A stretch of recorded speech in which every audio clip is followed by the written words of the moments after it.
Brej on the track. Voalohany fidiran-taogno tampony amin'ny boom-bap Genesisy Rap titre voalohany 2024 mitandrignesa moramora sady giala beram-baky couplet tsy midaretra fô 2 fois 12 24 agnatin'ny morceau-boka message mes amis taogno mandeha atsika tsy mila mandry eky fiaignana enafa ary mbôlo mafimafy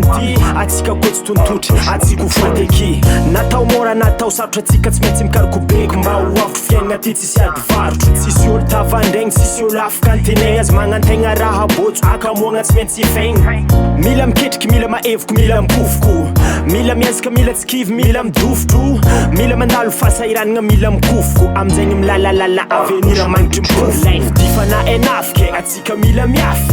tonga vasaigna amin'izay fa life na enafy ny olo tsaraikaraiky samby jinja zay nafafy lalagna anao tohizana ta misy bigafy difana enafike atsika mila miafy tonga vasaigna amin'izay fa life na enafy ny olo tsaraikaraiky samby jinja zay nafafy lalagna anao tohizana ta misy bigafy anao mamevy fa life ty omora nanao omagna kopra fô sentsy mamorafôra nefa raha mamy matavy karaha anao amina viavina tsara sôra karakôry tsy ampoizinao karaha mety wisy efa voalazany Genesisy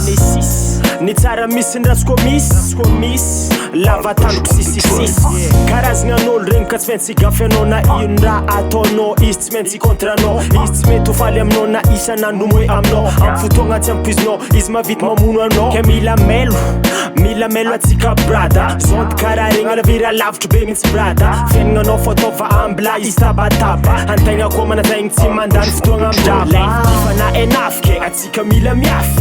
tonga vasaigna amin'izay fa life na enafy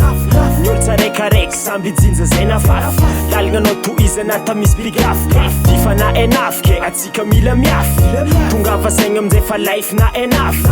ny olo tsaraikaraiky samby jinja zay nafafy lalagna anao tohizana ta misy bigafy difana enafike atsika mila miafy tonga vasaigna amin'izay fa life na enafy ny olo tsaraikaraiky samby jinja zay nafafy lalagna anao tohizana ta misy bigafy difana enafike atsika mila miafy tonga vasaigna amin'izay fa life na enafy ny olo tsaraikaraiky samby jinja zay nafafy lalagna anao tohizana ta misy bigafy tohiza fô lalagna anao na ta misy bigafy